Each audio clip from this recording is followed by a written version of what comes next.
Bismillahirrahmanirrahim. Assalamualaikum warahmatullahi wabarakatuh. Good morning, selamat pagi, Python Mania. Ya, hari ini kita bertemu lagi di Khataman Python, episode ke-52. Masya Allah, sudah tembus 52.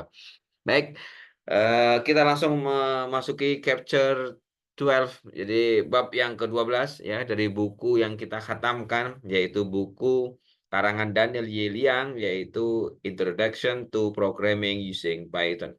Baik, di bab ke-12 ini kita akan mempelajari tentang inheritance and polymorphism. Apa itu dan bagaimana? Mari kita lanjut aja, langsung saja di pertemuan episode yang ke-52 ini. Baik, kita mulai. Inheritance and polymorphism. Ya, objective to define a subclass from a superclass through inheritance.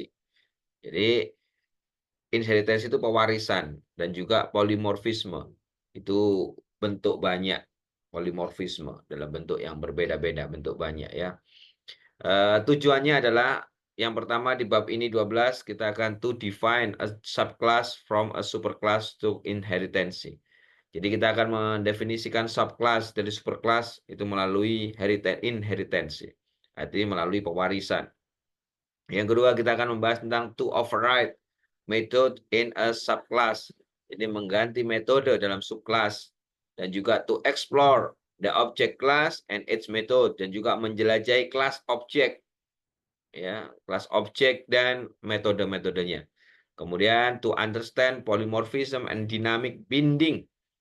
Ya, kita akan memahami polimorfisme dan pengikatan dinamis. Ya, dynamic binding. Apa itu? Nanti kita akan banyak itu. Kemudian lagi yang ke berarti berapa? 5 ya. To determine whether an object is an instance of a class by using the instance function. Jadi kita akan menentukan apakah suatu objek itu merupakan instansi dari suatu kelas dengan menggunakan fungsi isInstancy. Kemudian berikutnya tujuan kita adalah kita akan mempelajari to design GUI class for displaying a reusable clock. Kita akan mendesain kelas GUI untuk menampilkan jam yang dapat digunakan kembali. Ya, jadi nanti kita menggunakan GUI. Ya. To discover relationship among class. Kita akan menemukan hubungan antar kelas. Kemudian to design, dan terakhir adalah to design classes by using composition, inheritance, relationship. Kita akan mendesain kelas dengan menggunakan hubungan, komposisi, dan juga pewarisan. Apa itu? Sabar ya, kita akan pelajari nanti sama-sama di sini. Baik, kita lanjut bab pertama, yaitu introduction. Introduction, yaitu pendahuluan. As discussed earlier in the book, the procedural paradigm focus on designing function, and the object-oriented paradigm couples data and methods together into object. Seperti yang dibahas sebelumnya dalam buku ini, paradigma prosedural itu berfokus pada perancangan fungsi, dan paradigma berorientasi objek itu menggabungkan data dan metode menjadi objek. Software design using the object-oriented paradigm focuses on object and operation and object. Jadi desain perangkat lunak menggunakan paradigma berorientasi objek itu berfokus pada objek dan operasi pada objek. The object-oriented approach combines the power of procedural paradigm with an added dimension that integrates data with operation into objects. Jadi pendekatan berorientasi objek menggabungkan kekuatan paradigma prosedural dengan dimensi tambahan yang mengintegrasikan antara data dengan operasi ke dalam objek. Baik, lanjut. Inheritance extend the power of the object-oriented paradigm by adding an important and powerful feature for reusing software. Jadi pewarisan itu memperluas kekuatan paradigma berorientasi objek ya dengan menambahkan fitur penting dan yang sangat ampuh, powerful untuk menggunakan kembali perangkat lunak atau software ya. Suppose that you want to define classes to model circles, rectangle, and triangles. Misalkan Anda ingin mendefinisikan sebuah kelas untuk memodelkan sebuah lingkaran, rectangle atau persegi panjang, dan triangle, segitiga. Ya, these classes have many common feature.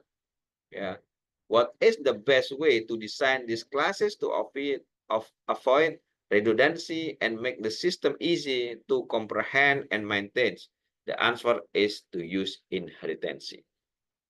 Maka kelas-kelas ini, lingkaran, persegi, panjang, dan segitiga itu memiliki banyak fitur umum. Ya, apa cara terbaik? Dan pertanyaannya adalah apa cara terbaik? Bagaimana cara terbaik untuk mendesain kelas-kelas ini dan untuk menghindari yang namanya redundansi, ya, dan juga membuat sistem mudah dipahami dan dipelihara. Maka jawabannya adalah yaitu dengan menggunakan pewarisan inheritansi. Baik, kita lanjut ke 12.12. 12.2 ya. Superclasses and subclasses. Superclass dan subclass. You use a class to model object of the same type. Different classes may have some common properties and behavior that you can generalize in a class, which can then be shared by other classes. Inheritance enables you to define a general classes and later extend it to define more specialist classes. The specialized classes inherit the properties and methods from the general class. Anda ya menggunakan kelas, ya. Kita itu menggunakan kelas itu untuk memodelkan objek dengan tipe yang sama.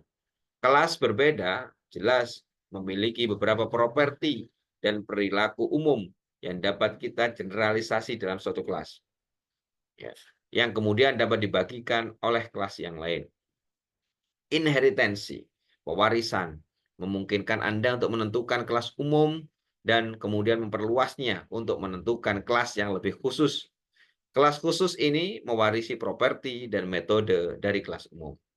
Consider geometric object. Suppose you want to design classes to model geometric objects such as circles and rectangles. Geometric objects have many common properties and behavior. For example, they can be drawn in certain color and they can be either filled or unfilled.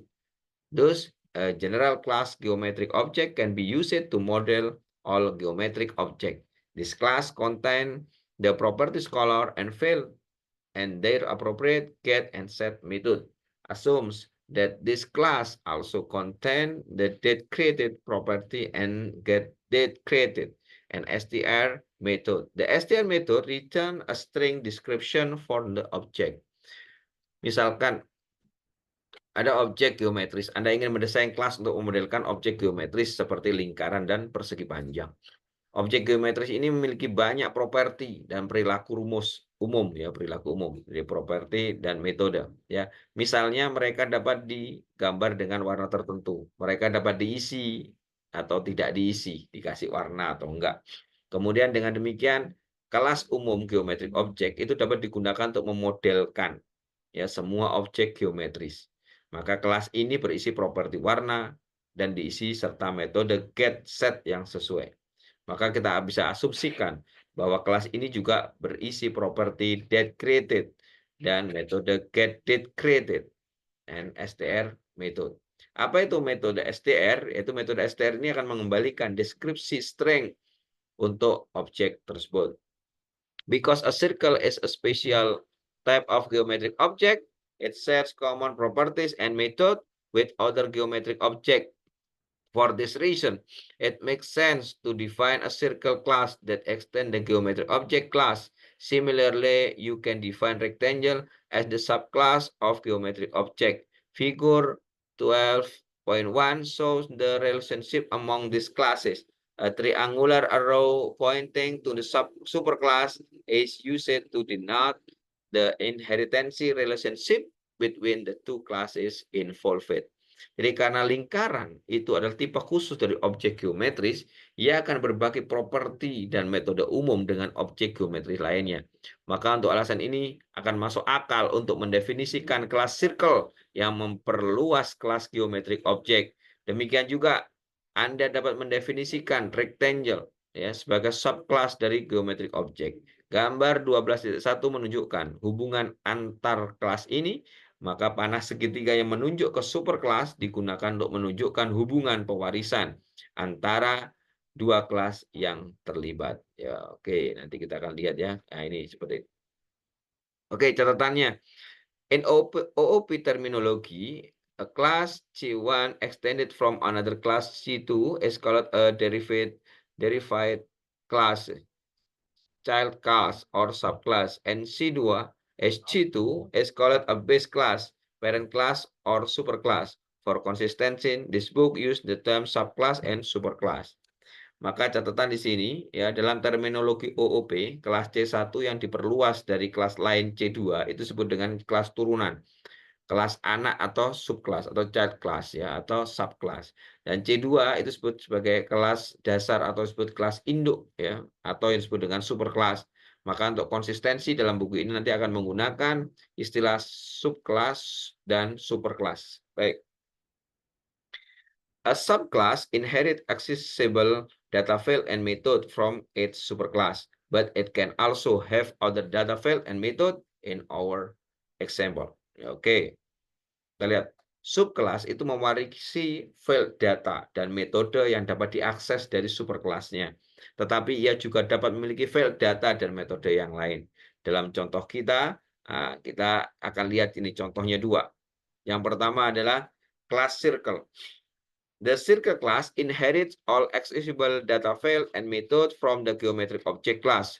In addition, it has a new data file, radius, and its associate get and set method.